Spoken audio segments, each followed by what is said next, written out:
This is Bud Not Buddy, Chapter 1. Here we go again. We were all standing in line waiting for breakfast when one of the case workers came in and tapped down the line. Uh-oh, this meant bad news. Either they'd found a foster home for somebody or somebody was about to get paddled. All of the kids watched the woman as she moved along the line, her high-heeled shoes sounding like little firecrackers going off on the wooden floor. Shoot. She stopped at me and said, "Are you Buddy Caldwell?" I said, "It's Bud, not Buddy, ma'am." She put her hand on my shoulder and took me out of the line. Then she pulled Jerry, one of our littler boys, over. "Aren't you Jerry Clark?" He nodded. "Boys, good news. Now that the school year has ended, you both have been accepted into new temporary care homes starting this afternoon." Jerry asked the same thing I was thinking. "Together?" She said, "Why, no, Jerry. You'll be in a family with 3 little girls." Jerry looked like he'd just found out they were going to dip him into a pot of boiling milk. "And Bud," she looked through some papers she was holding. "Oh, yes, the Amoses. You'll be with Mr. and Mrs. Amos. And their son, who is 12 years old. That makes him just 2 years older than you, doesn't it, Bud?" "Yes, ma'am," she said. "I'm sure you'll both be very happy." Me and Jerry looked at each other. The woman said, Now, boys, no need to look so glum. I know you don't understand what it means, but there is a depression going on all over this country. People can't find jobs, and these are very, very difficult times for everybody. We've been lucky enough to find 2 wonderful families who've opened their doors for you. I think it's best that we show our new foster families that we're very..." She dragged out the word very, waiting for us to finish her sentence. Jerry said, "cheerful, helpful, and grateful." I moved my lips and mumbled. She smiled and said, "Unfortunately, you won't have time for breakfast. I'll have a couple of pieces of fruit put in a bag. In the meantime, go to sleep room and strip your beds and gather all your things." Here we go again. I felt like I was walking in my sleep as I followed Jerry back to the room where all the boys' beds were jammed together. This was the 3rd foster home that I'd been going to, and I'm used to packing up and leaving. But it still surprises me that there are always a few seconds right after they tell you you've got to go, when my nose gets all runny and my throat gets all choky and my eyes get all stingy, but the tears coming out doesn't happen to me anymore. I don't know when it first happened, but it seemed like my eyes don't cry no more. Jerry sat on his bed, and I could tell that he was losing the fight not to cry. Tears were popping out of his eyes and slipping down his cheeks. I sat down next to him and said, "I know being in a house with 3 girls sounds terrible, Jerry, but it's a lot better than being with a boy who's a couple years older than you. I'm the one who's going to have the problems. Older boy is going to want to fight, but those little girls are going to treat you real good. They're going to treat you like some kind of special pet or something." Jerry said, "You really think so?" I said, "I'd trade you in a minute. The worst thing that's going to happen to you is that they're going to make you play house a lot.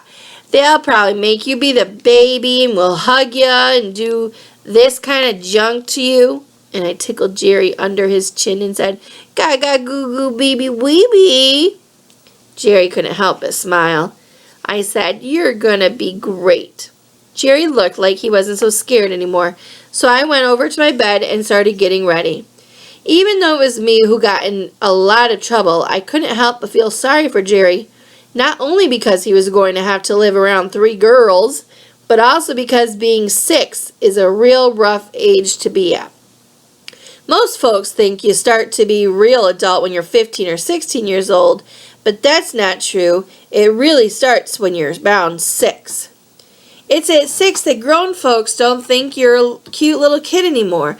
They talk to you and expect that you understand everything they mean. And you'd best understand, too, if you aren't looking for some real trouble, because it's around 6 that grown folks stop giving you little swats and taps and jump clean up to giving you slugs that'll knock you right down and have you seeing stars in the middle of the day. The first foster home I was in taught me that real quick. 6 is a bad time too, because that's when some real scary things started happening to your body. It's around then that your teeth start coming loose in your mouth. You wake up one morning and it's like your tongue seems to be the first to notice that something strange is going on, because as soon as you get up there, it is pushing and rubbing against one of your front teeth, and I'll be doggone if that tooth isn't the littlest bit wiggly. At first you think it's kind of funny, but the tooth keeps getting looser and looser, and one day, in the middle of pushing the tooth back and forth and squinching your eyes shut, you pull it clean out. It's the scariest thing you can think of, because you lose control of your tongue at the same time, and no matter how hard you try to stop it, it won't leave the new hole in your mouth alone. It keeps digging around in a spot where the tooth used to be. You tell some adult about what's happening, but all they do is say it's normal. You can't be too sure though, because it shakes you up a whole lot more than grown folks thinks it does when perfectly good parts of your bodies commence to loosening up and falling off of you. Unless you're as stupid as a lamppost, you gotta wonder what's coming off next. Your arm? Your leg? Your neck? Every morning when you wake up, it seems like a lot of your parts aren't stuck on as good as they used to be. 6 is real tough.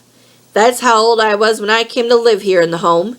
That's how old I was when Mama died. I folded the blanket and sheet, set it back on the mattress. Then I reached under the bed to get my suitcase. Most of the kids in the home keep their things in a paper or cloth sack, but not me. I have my own suitcase. I set it on the mattress and untied the twine that held it together. I did what I do every night before I go to sleep. I checked to make sure everything was in there. The way there be more and more kids coming in the home every day, I had to make sure no one had run off with any of my things. First, I pulled out a blanket and saw that everything was where it was supposed to be. At the bottom of my suitcase were the flyers. I took the blue flyer out and looked at it again. The paper was starting to wear out from me looking at it so much, but I liked checking to see if there was anything I hadn't noticed before. It was like something was telling me there was a message for me on this flyer, but I didn't have the decoder ring to read what it was. Across the top of the flyer, written big black letters, were the words limited engagement. Then in little letters it said, direct from an SRO engagement in New York City. Underneath that, in big letters again, it said, Herman E. Calloway and the Dusky Devastators of the Depression! Exclamation point, exclamation point, exclamation point, exclamation point, exclamation point, exclamation point. Those 6 exclamation points made it seem like this was the most important news anyone could think of. Seems like you'd have to be really great to deserve all those exclamation points, all stacked up in a row like that. Next, the paper said, Masters of the New Jazz. Then in the middle of the flyer was a blurry picture of the man I have a real good suspicion about. I've never met him, but I have a pretty good feeling that this guy must be my father. In the picture, he's standing next to a giant fiddle that's taller than him. It looks to be real heavy because he's leaning up against it trying to hold it up. He looks like he's been doing this for a long time, and he must be tired because he has a droopy, dreamy look on his face. There were 2 men beside him, one playing drums and the other blowing a horn. It wasn't hard to see what the guy who must be my father was like just by looking at his picture. You could tell he was real quiet, real friendly and smart man. He had one of those kind of faces. Underneath the picture, someone had writ with black fountain pen, one night only in Flint, Michigan, at the luxurious 50 Grand on Saturday, June 16, 1932, 9 until ? I remember Mama bringing this flyer with her when she came from working one day. I remember because she got very upset when she put it on the supper table and kept looking at it and picking it up, putting it back, moving it around. I was only 6 then and couldn't understand why this one got her so upset. She kept 4 others that were a lot like it in her dressing table, but this one got her real jumpy. The only difference I could see between the blue one and all the others is that the others didn't say anything about Flint on them. I remember this blue one too, 'cause it wasn't too long after she brought it home that I knocked on Mama's bedroom door, then found her. I put the blue flyer back in the suitcase with the 4 older ones and put everything back in its place. I went over to the big chest of drawers and took my other set of clothes out and put them in the suitcase too. I tied the twine back round my bag, then went out and sat in Jerry's bed with him. Jerry must have been thinking just as hard as I was, 'cause neither of us said nothing. We sat close enough so that our shoulders were touching. Here we go again.